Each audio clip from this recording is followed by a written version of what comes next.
Integrating sheep and vegetables? Don't the sheep eat the vegetables? What about food safety? Is there manure on the cabbages? Your questions shall be answered during this field day. Good afternoon, everyone. My name is Liz Colby, and I'm with Practical Farmers of Iowa. Accompanying me behind the scenes and providing technical support is Phoebe Eichhorst.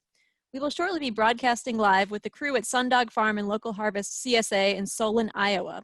And today they're going to show us how they manage their sheep and discuss how they integrate their sheep and goats through their vegetable beds. But first, like an old movie, we start with the credits at the top. We'd like to thank our major sponsors for their support of our virtual field day season. Their support helps make this virtual field day season possible, which features over 60 field days. And guess what? You can attend all of them free of charge. Thank you, sponsors. Practical Farmers of Iowa is a farmer-led nonprofit based out of Ames. We specialize in farmer-to-farmer knowledge sharing and farmer-led research with a mission to equip farmers to build resilient farms and communities. All are welcome at PFI, and we invite you to learn more about our organization and access our vast collection of resources at practicalfarmers.org. This virtual field day will run until 1:05 p.m. Central Time. If you have questions for the Sundog crew during the field day, please type them into the comment box on Facebook, and I'll do my best to relay your questions during our discussion. And at the conclusion of the event, please give us your feedback via the online survey.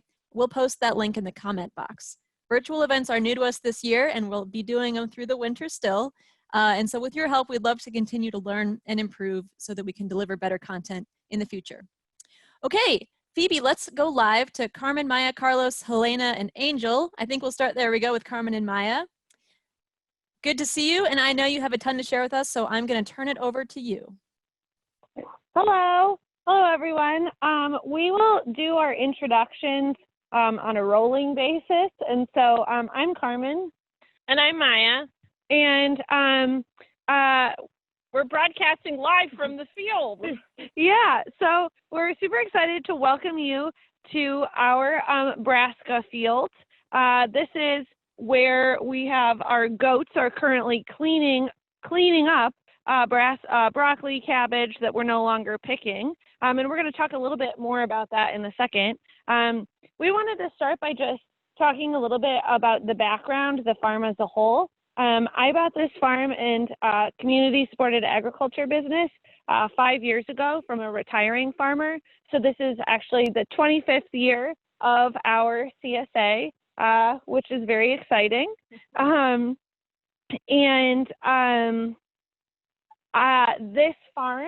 the founder of the CSA, who I bought the farm from, Susan Utes, had livestock even before she started growing vegetables, which she direct markets through her CSA. And so there have been animals on this farm for a very long time, and the farmer before that also had livestock. So I think there's probably been some form of livestock on this farm for like 100 years or something, which is kind of cool.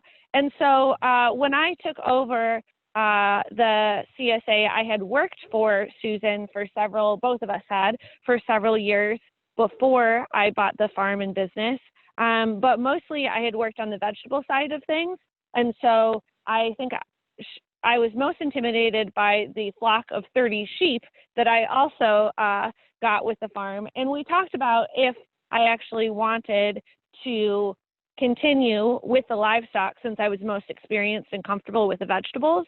But although we grow the vegetables on like 5 to 8 acres on top of this hill, the farm as a whole is actually 80 acres.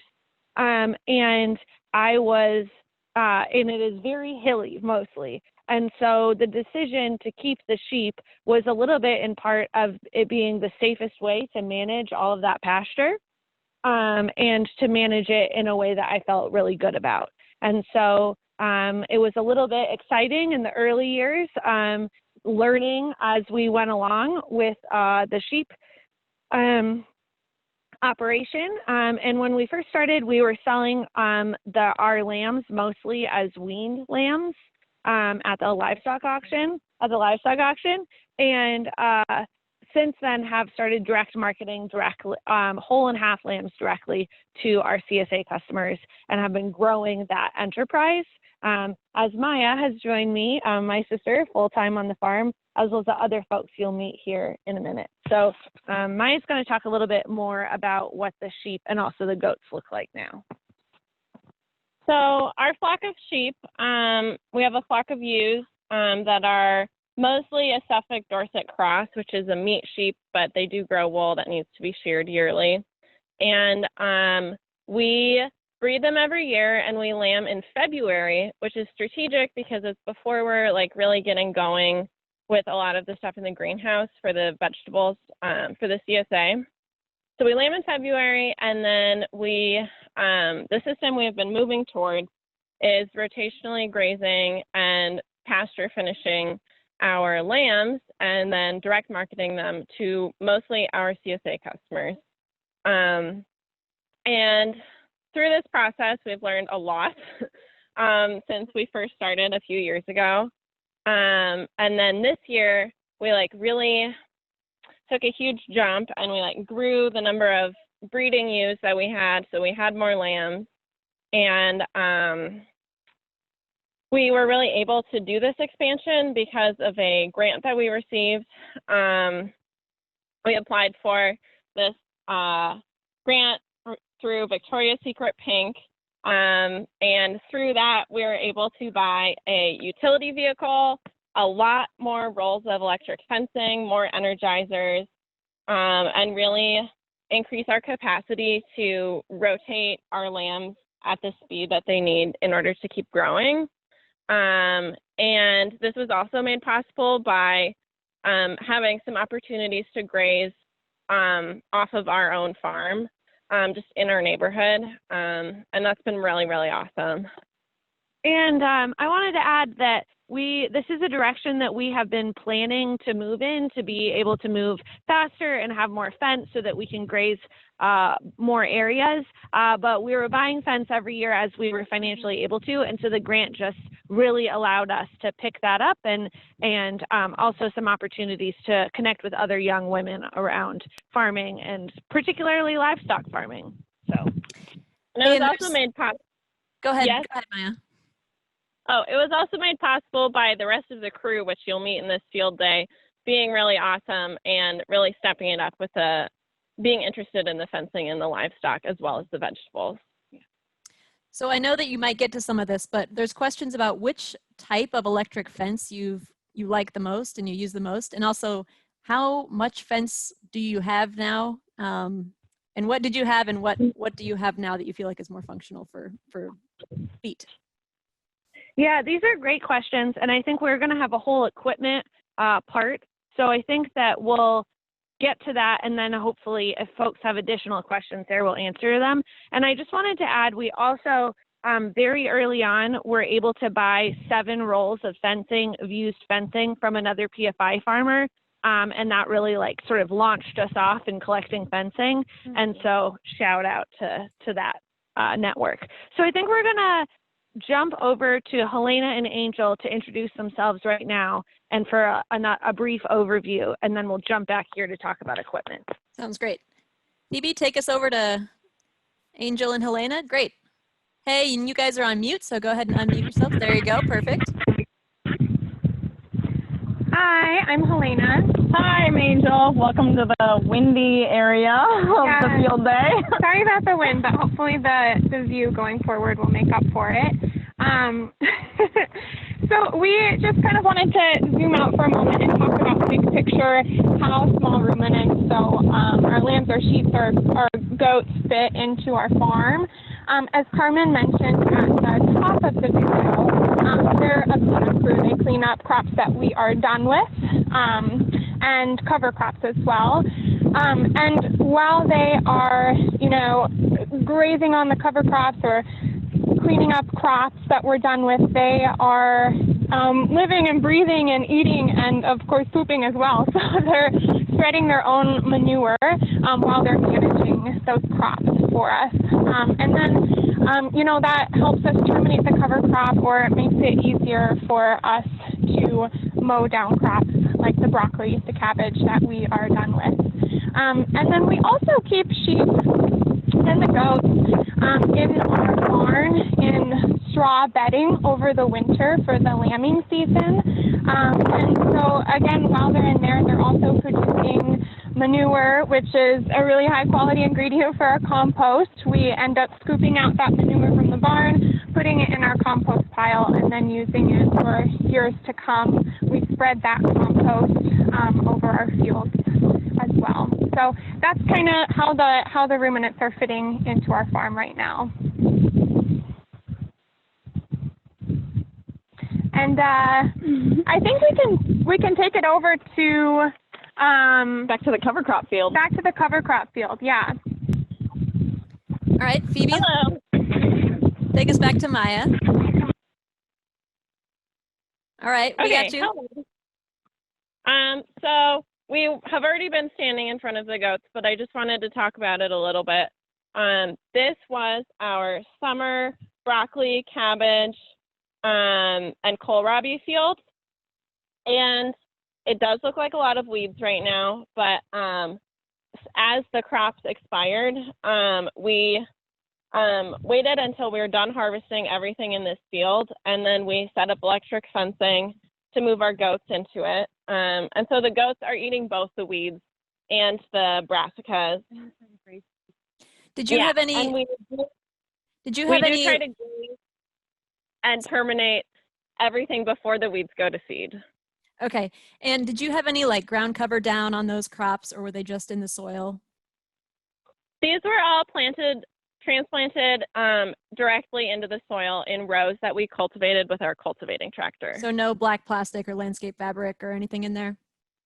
Correct. We only graze on like bare dirt fields. Gotcha. And how large is that, I guess, paddock that you're in right now? It is 1/8 of an acre, a little bit more than that. And the goats, we kind of like have to make decisions based on, shade and stuff. So we decided to fence the whole thing to give the goats like a more comfortable situation so that they would like to be in here. But sometimes we set them up in smaller sections and graze them more intensively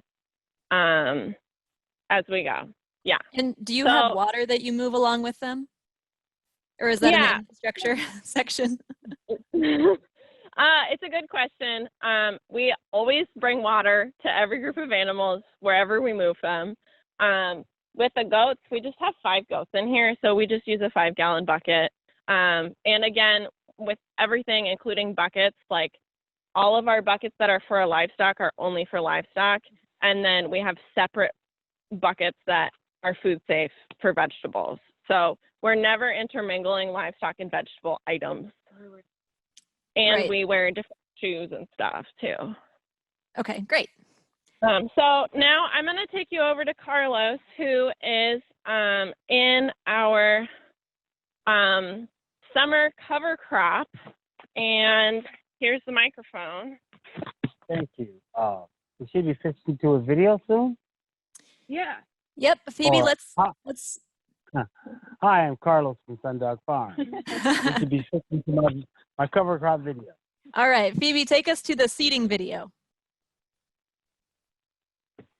All right, it'll be just 1 second, everybody. All right, Carlos, we're seeing the seeding video. All right, here's me with my Scott seeder, and I am slowly seeding a mixture of chickpeas, Sudan grass, and clover. If you can look really small, you can see the little seeds. Great, Phoebe, play that one more time for us, so we can see that fine Scott cedar. Yeah. It's a speedy green. Speedy green. And again, what was the chickpea, sorghum Sudan grass, and Cowpeas. Cowpeas? Great. All right. Sudan grass and clover. Awesome. And then should we show the next video as well? Yes. All right, Phoebe. All right, we're seeing you. Go ahead. Here's me on the tractor, and I am raking the field so This makes sure all the seeds are even, and it gives them a little head start into the ground. All right, so you've just got to. Pretty nice there. Yep, just seeing you with the tine, with your tines coming down the field. And do you and do you water them in at all, or is this all you do? No, I did it right before thunderstorm. And so what date was that seeded? that was seeded on July 14th. And it rained a few hours after that. And was there a crop in there prior to the cover crop being seeded? Yes, this is our old broccoli field. Garlic field. After we harvest the garlic, we tilt it and reseed it to cover crop to keep all our topsoil in place.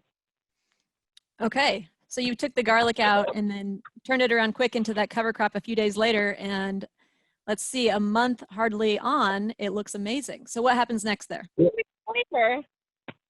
The Sudan grass is knee-high. It looks like baby corn. But from here, before the Sudan grass starts to seed, we will integrate our goat over here, and they'll eat it down, and then we will probably we'll let it grow again and get a second grazing. Yes. And the cover crop is double awesome, especially in our post garlic field, because it's maintaining our soil and preventing erosion, and it's also providing like much needed middle of the hot season forage for our goats. Like we graze our goats in like little spots around our farm, but this is going to provide us with like more food for them during a season when stuff isn't growing very well. So it really serves a double purpose. It's really good for their milk. Oh, do you milk them? Do you have milking goats? Yes, we have milking goats. And that's why it's very important what we feed them. And will you move the sheep through this cover crop at all, or do you use the sheep on different cover crops? We grazed the sheep on various cover crops last year. It kind of depends on where all the groups are, who needs fresh forage, and also it depends on if we're doing a livestock and vegetable trial with PFI. Rotation of the crop. We've done several research trials trying to measure the impact of grazing cover crops before on the yield of the next crop. And so with that, we've done lambs and goats. But this year, this field's going to be for the goats. All right. And then after the goats have been through there a couple times, are you going to let it winter kill, or will it get a fall crop? The sorghum Sudan grass will winter kill. And then we will, oh yeah, Carmen brought up the point. Last year, the sorghum Sudan grass winter killed, but the clover didn't. So it came back in the spring and was really good for pollinators and for hanging onto the soil before we planted. Excellent. So, yeah, so the next year, this field will be zucchini. So yeah, should we move on to the next topic? Yeah, sounds good. Okay, so now we're gonna run down our equipment that we use. Can we come over to this side first? We, especially through our purchase of those used rolls of fencing, we really got to experience every iteration of electric fencing, and we have developed opinions from that. So our favorite fencing is from Premier One. This Electra netting is 3 feet tall, and we like the single spike post. We find that the single spike is both a lighter roll of fencing and gets tangled less. But we do have some double spike rolls, and those are nice during like drought periods. They're a little easier to get in the ground. But generally, we like the single spike for like our majority of our rolls of fencing. And we use the Electra netting with our goats and then with our lamb grazing operation. And so I believe now we have 22 or 25 rolls of fencing, and that is like a significant investment that we've like worked on building over the years. But it's definitely worth it. And then we'll come over here. We also just wanted to show you really quick. This is, we also use electric netting in our vegetables, specifically for our pepper field. And for that, we get the like taller deer fencing. So we just wanted to show that sort of in contrast. And then our final type of electric fencing is for our flock of ewes. They're just moving between paddocks of permanent pasture. And to rotate them more effectively in that, we subdivide with these rolls of just strands, electric strands. And so it just stretches the strand across the section. And we started out under the advisement of Gordon at Premier One. We started out with 3 strand for adult sheep. And now that they're trained to it, we've moved down to 2 strand. And that's really awesome because then we can set up more sections in advance. And so now I'm going to go over the energizers we use.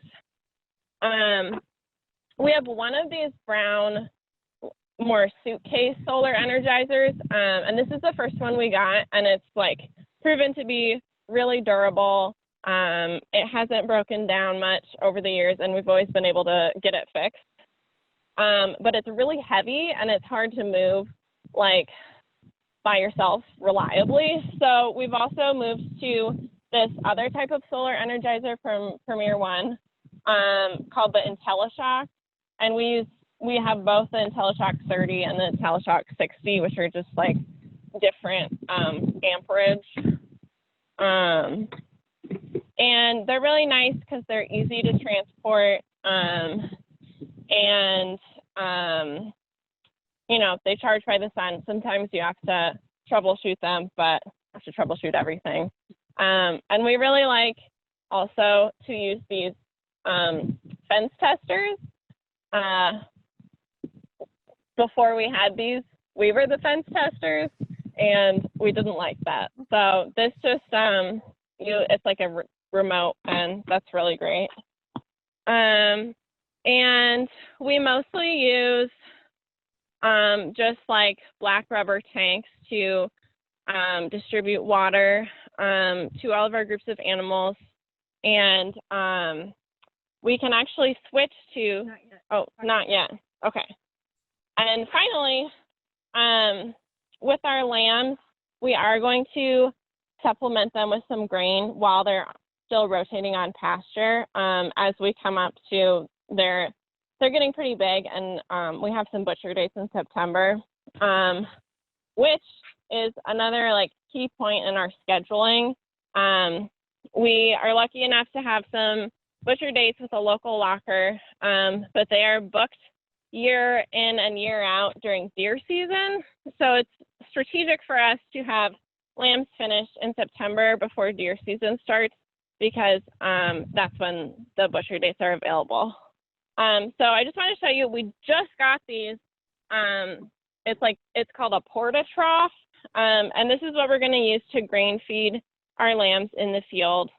And it's really easy to transport, so we can move it as we move them daily to new pastures. And we have one final tool that we use with our sheep operation, and that is this dog. She doesn't look very effective right now, but we find that using ourselves and our dogs and our utility vehicle are all strategic ways that we can herd our animals safely and calmly. And I just wanted to add that a lot of how we've created our system is because we are both vegetable and sheep farmers. And so what that means is we have a real time management issue, because if you've ever been on a vegetable farm, you know there's always a lot of very pressing things to do. And we're feeding over 200 families a week right now. And so that's a lot of work. And so we have probably more electric netting than we would need if we were able to immediately strike and like reuse the fence every time. But it works slightly better for us to try to set up a couple of days worth of fence all at once, because it is hard for us on harvest and delivery days to set up more fence. So if we can just move, since we're moving animals every day, that has helped us a lot. So a lot of what you see us describing today is like really a system based on having been both livestock and vegetable farmers the entire time, and how we've needed to structure our time and resources to be able to pull off some of the more ambitious grazing we've started doing. I'll also add that we have also found some good combinations. So we use one of our solar energizers on the goats during the day. At night, they go to a permanent fencing. And then at night, their energizer energizes our deer fence, which is when we want that to be on. So we sort of like do double duty with that energizer because the energizers are the most expensive part. Yeah, so it's really driven us to be as efficient as possible in both our vegetable and our livestock operations, because it's really a lot of time management in order to do it all. So I think we got to switch to Angel and Helena. They're going to show the way we haul water really fast and then move the lambs. Great. I have a couple of questions for you, Phoebe, before we move over there. Or actually, Phoebe, you can move the video, and I'll ask these questions anyway. Are there crops that you don't move your animals through when they're over, like tomatoes, lettuces? Yes. So we grow most of our greens in high tunnels, so we don't generally graze inside the high tunnels. And we also usually are picking some of the summer crops like peppers and tomatoes right up until the frost. And so we do graze the goats over the sort of frosted pepper plants, but they don't like the frosted tomatoes. Okay. So I guess it's a little bit of like what will work. Sounds fair. All right, well, let's go to Angel and Helena. Okay, so welcome to this field again. Again, it's sort of windy, so just bear with us. And Helena's filming us and the sheep and the utility vehicle, the Kawasaki Mule. Great recommendation. The sheep love it. We love it. They're really interested. They normally don't get this close to the mule, so I think they're just pretty psyched. But yeah, so. Yeah, they love the field days. So we'll just come over here and look at our setup that we have. So on the back of our mule, we have a big, 55-gallon tank that we put our water into. And then at the bottom of it is just a hose leading out, and it's just gravity that's letting it out. So pretty simple setup. And we just have the hose come out, leading out to the bucket, which they really chugged recently, so they're pretty thirsty today. And then we also have a couple buckets for salt and mineral. We have just some containers here that we like to keep them separate and clean. So it's really easy to top off night and day. That way it doesn't get like rained on and effectively destroyed. So we just do a little topping every morning and evening for chores. I think we're ready to pull up the map now, Liz. Okay, Phoebe, can you pull up the map?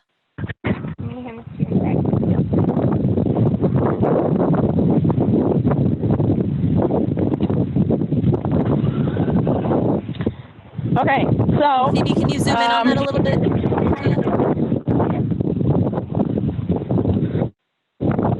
Okay, y'all can still hear me good, right? Yep, we can still hear you. Okay, perfect. So this map here is just a quick version of a Google Maps that I created, and it's just really showing a pretty basic overview of where we've had our sheep grazing this year, as well as our sheep, I mean by ewe lambs, and also our yearling lambs, and also our baby goats. So we had 8, I always lose track. We had 8 kids this year, and so they went to a property nearby, and then there's a little spot where the ewes are right next to the farm. So I guess the takeaway from this is that we have some pretty awesome neighbors that we're able to use the land that they want grazed, and we get forage out of it, and they get a nice view out their window, which is pretty sweet. And the other thing that's important, you can tell that these properties are not right next to the farm, so we do have to move them. And the way that we do that is not by a spiffy livestock trailer, it's with a truck. And I guess that in particular is potentially really important for upcoming farmers to know that you don't need like really expensive livestock trailers in order to move small ruminants around. Maybe just get a buddy and, I don't know, buy him pizza after you guys lift lambs into the truck. But it's pretty fun, just as a good cooperation. And yeah, it works really well. And, you know, it's been a trial, just as Maja and Carmen have mentioned, that it's not like this all happened overnight. It's taken some time to get the system worked out, but it seems to be working with us pretty well right now. So I think that we're ready for our next point of this field day, which is to show the lambs being moved into the next section. This has been one of the Phoebe, can you spotlight Angel's video there? There we go. Go ahead. Okay. So this has been another learning curve of ours. It involves us being able to read the pasture, to read the forage. What do we see? What do we notice that they're eating? What are they not eating? And it really does require a morning and evening check every time, looking at the sections that they're in, and they move pretty quick. Right now we are moving them in about 24 hours, and it's,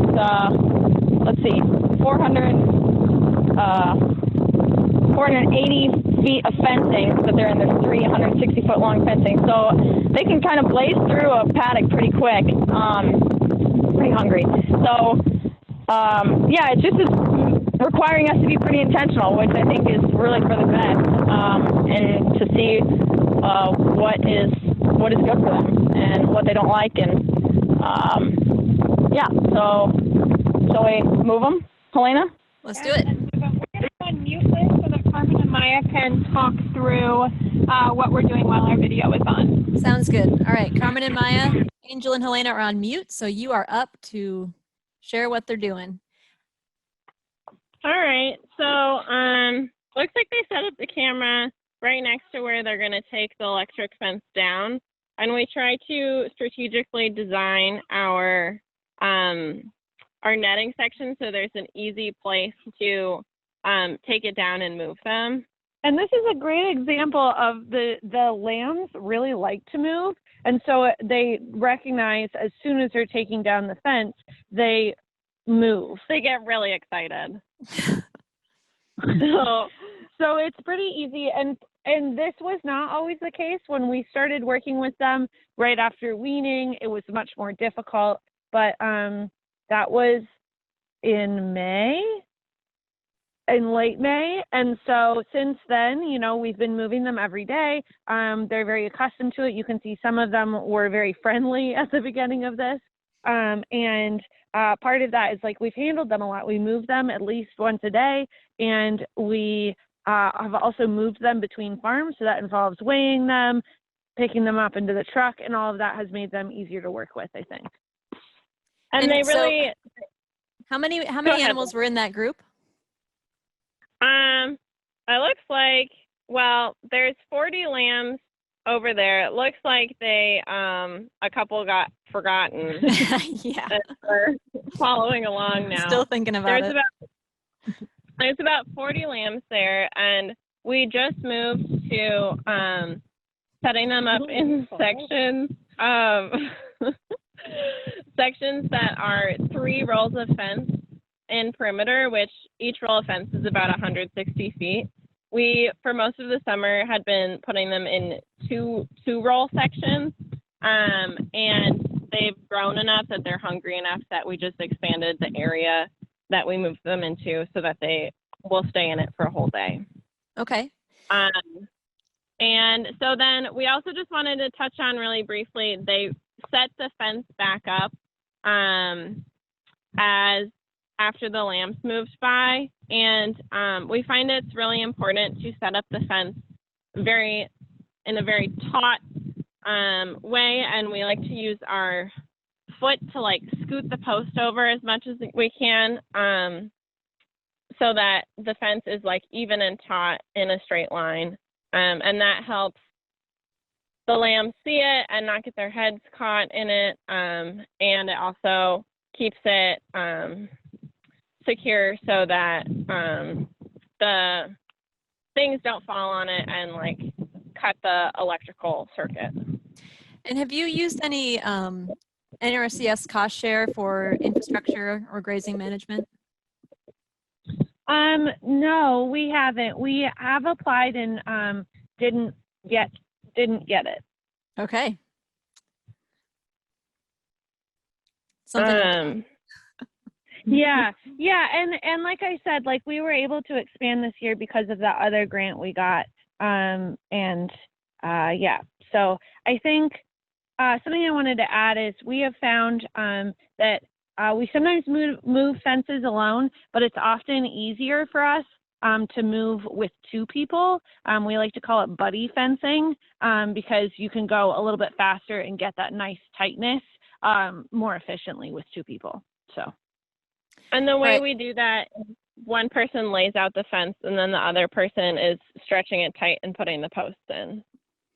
Awesome. And we're a few minutes over, but I want to let you finish up everything you have to show. So no hurry, but people can take off from their virtual field day if they want, but let's keep going until we cover everything you intended for us. I think that's pretty much what we wanted to cover, actually. Oh, great. All right. Well, So, it looks like yeah. we're just looking at the sheep in their new pasture now. Angel and Helena, is there anything you want to mention about this new pasture they're in? They love it. Yeah, they're right now they're eating. It looks like they're really preferring the red clover, and it's just tucked amongst these taller grasses here. So it's providing them not only a good legume, but these grasses here that's good for fiber. So it's a good mixed diet for them. They really seem to like it a lot. All right. Anything else you folks want to share with the people on the field day before we take off?